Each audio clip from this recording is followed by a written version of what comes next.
여러분 안녕하세요. I'm 서미소랑 from FunPik, where it's all about having fun while preparing for your topic. Fun, topic, FunPik. Now in topic 2, question 21 is about choosing the idiom that best fills in the blank. And this question is paired with question number 22, which from 2020 is about choosing the correct statement. The two questions are based on the same body of text. I'll show you what they look like in the exam. Questions 21 to 22. One body of text and two questions based on that text. One is about filling in the blank, idioms or proverbs, old sayings, and one is about choosing the correct topic. Now this one is a little bit different because the numberings have changed before 2020, so just ignore that. But it comes in a pair with some other question. Now in this video, we will be looking at question 21, so let's zoom in on these two instructions. Instructions for both question 21 and 22. 다음을 읽고 물음에 답하십시오. Read the following and answer what is being asked. In other words, read the following and answer the questions. How much are they worth? They are worth 2 points each. And the instruction for just question 21. 괄호에 들어갈 가장 알맞은 것을 고르십시오.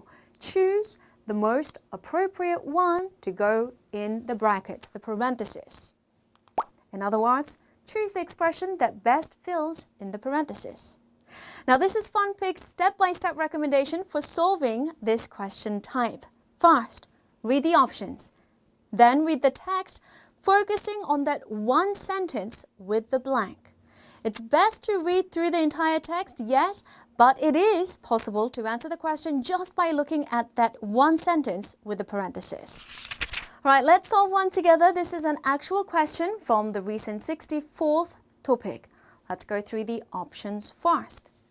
앞뒤를 재어.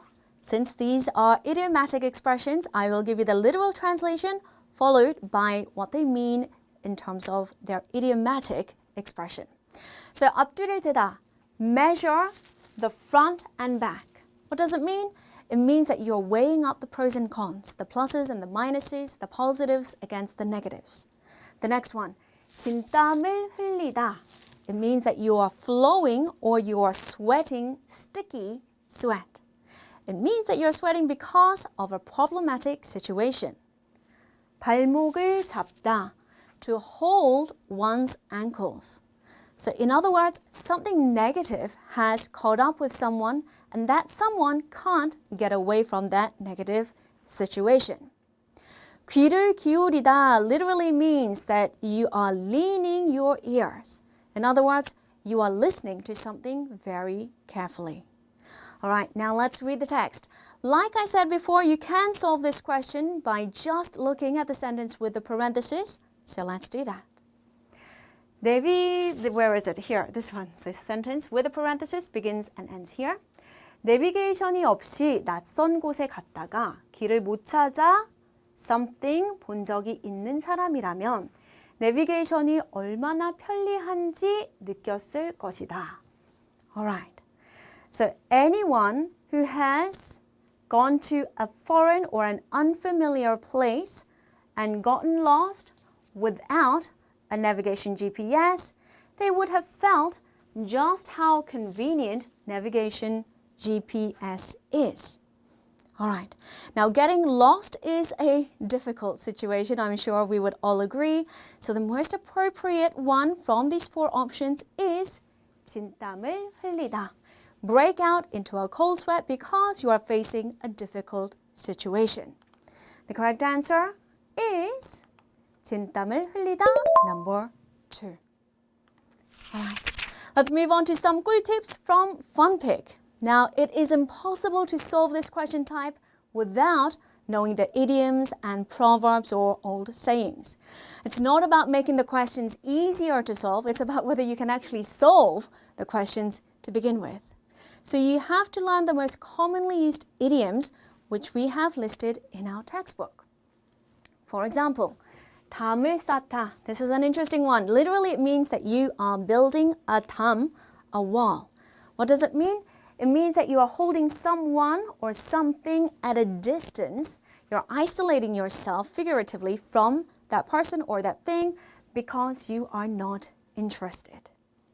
Another one, 열을 올리다, raise the heat. This means to get angry or to do something very passionately. Now we have listed more idioms in our textbook, so be sure to check them out. We also have some proverbs.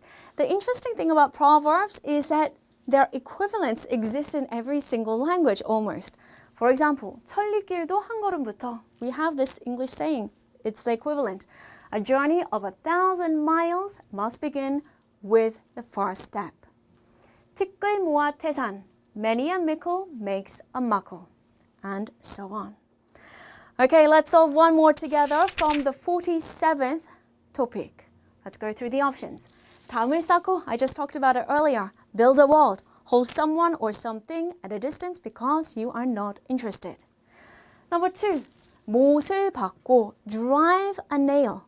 You are hurting someone deeply or you are setting something in stone by explicitly stating what it is. Okay? 머리를 맞대고, put heads, 머리, 맞대다, together. In other words, come together to discuss something or to decide on something. The final one, 고개를 숙이고, 고개를 숙이다 means to lower one's head. In other words, you are being humble or you are surrendering. All right, now let's read the text. Like I said before, just focus on that one sentence with the parenthesis. Parenthesis starts here and ends there. Let's read it. 또한 식물은 이웃과 something 지내는 많은 현대인들에게 외로움을 달래주거나 정서적으로 위안을 주기도 한다. And plants, they soothe the loneliness and give comfort. What kind of comfort? Emotional comfort to many modern day people who stay in a certain way with their neighbors. All right, so how might you relate to your neighbors that you end up being lonely, that you need emotional comfort? Well, you are actually probably not relating to them at all. You hold them at a distance. There's not much interaction going between them. Does that ring a bell? Holding something at a distance? Putting an invisible wall between you and something or someone? 담을 쌓고. So look at the sentence with the parenthesis, and the correct answer is number 1, 담을 쌓고. All right, let's wrap up. Summary time. Question 21 is about choosing the idiomatic expression or proverb that best fills in the blank. Here are the tips. Read the options before reading the text. And when you read the text, focus on that one sentence with the parenthesis. Make sure you study idioms and sayings in advance. All right, let's see if you have really understood this question type. I'll leave you with a question to solve by yourself. Please take a good look at it and leave your answer in the comments down below. We'll call it a day. Thank you for joining me. I'll see you next time. Bye-bye.